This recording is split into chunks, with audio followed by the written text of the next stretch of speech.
Bonjour tout le monde, allez, on plonge direct dans notre sujet du jour. On va décortiquer ensemble les petits bugs psychologiques qui rendent notre cerveau incroyablement vulnérable aux théories du complot. Et vous allez voir, ce n'est pas du tout qu'une question de crédulité, c'est littéralement une question de biologie et de survie. Imaginez un peu la scène. Deux personnes regardent exactement la même vidéo sur Internet. L'une y voit juste un événement un peu bizarre, une anomalie aléatoire. Alors que l'autre, elle y voit la preuve absolue, indéniable, d'un immense plan secret. C'est fou, non? Et c'est exactement le paradoxe qu'on va essayer de démêler aujourd'hui. Comment une seule et même info peut générer des conclusions aussi radicalement opposées? Et le plus fascinant là-dedans, c'est de se dire que ça ne touche pas que les gens soi-disant naïfs. Pas du tout. Ces théories captivent des médecins, des ingénieurs, des experts de haut vol. Pourquoi ? Eh bien parce qu'elles appuient sur des boutons cognitifs super puissants, des mécanismes qui sont câblés dans absolument tous les cerveaux humains. Le QI ou le niveau d'études n'y change rien. Pour vraiment comprendre ce qui se passe, il faut remonter un peu le temps et s'intéresser à notre évolution. À la base, notre cerveau déteste viscéralement l'incertitude. Face au chaos, il va toujours préférer une explication totalement fausse plutôt que pas d'explication du tout. C'est ce qu'on appelle la détection excessive de motifs. Pour vous donner une image claire, imaginez nos ancêtres préhistoriques. S'ils entendaient un bruit soudain dans les buissons, ceux qui se disaient « Ah, c'est sûrement juste le vent » finissaient souvent en casse-croûte. Ceux qui survivaient, c'étaient ceux qui imaginaient tout de suite un prédateur caché, même s'il n'y avait rien. Donc, notre cerveau a littéralement évolué pour voir des menaces partout. C'est un radar un peu trop sensible. Du coup, si on transpose ça à notre époque, quand un événement énorme et chaotique nous tombe dessus, genre un crash boursier ou une pandémie, notre cerveau panique. Il va frénétiquement chercher une cause unique, massive et surtout simple. Et paradoxalement, imaginer un groupe secret tout-puissant qui tire les ficelles dans l'ombre, c'est vachement plus rassurant que d'accepter qu'on vit dans un monde complexe et chaotique qu'on ne contrôle pas du tout. Et attention, parce qu'une fois que cette petite graine de soupçon est plantée, la machine s'emballe. Notre cerveau arrête complètement de chercher la vérité. Il se transforme en une véritable usine à confirmation. Il va purement et simplement balayer toutes les preuves qui le contredisent pour ne garder que ce qui valide sa nouvelle vision du monde. C'est le fameux biais de confirmation. Ce qui nous amène à notre deuxième grande partie, l'illusion de contrôle et l'ego. On va voir comment tout ça bricole une énorme illusion de contrôle dans notre tête.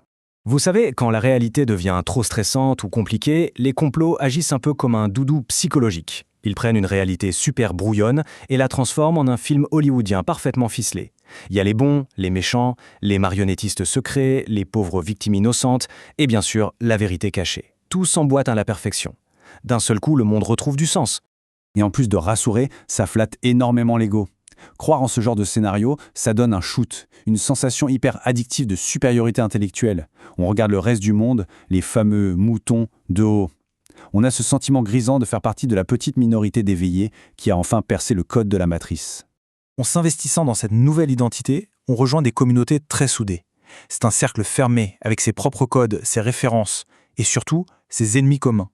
Et c'est là que le piège se referme complètement. Parce que changer d'avis ne veut plus seulement dire « Ok, je me suis trompé sur un fait », ça veut dire abandonner sa tribu, perdre ses amis et renier une partie de soi-même. C'est incroyablement difficile de faire machine arrière. Passons à notre troisième section, l'accélérateur algorithmique. Parce qu'évidemment, il faut ajouter le catalyseur moderne à cette équation avec l'impact des réseaux sociaux. Il faut bien comprendre que les algorithmes adorent ces récits complotistes. Pourquoi ? Parce qu'ils déclenchent des émotions ultra puissantes, la peur, la colère et une curiosité insatiable. Or, ces émotions à très haute tension, c'est exactement le carburant idéal pour garder nos yeux scotchés aux écrans. Et ça, c'est la véritable monnaie d'échange de ces plateformes. C'est comme ça qu'on tombe dans un piège de recommandation absolument parfait. Ça commence par un simple clic de curiosité. Tiens, c'est quoi ce truc ? L'algorithme valide cet intérêt et vous en sert encore plus.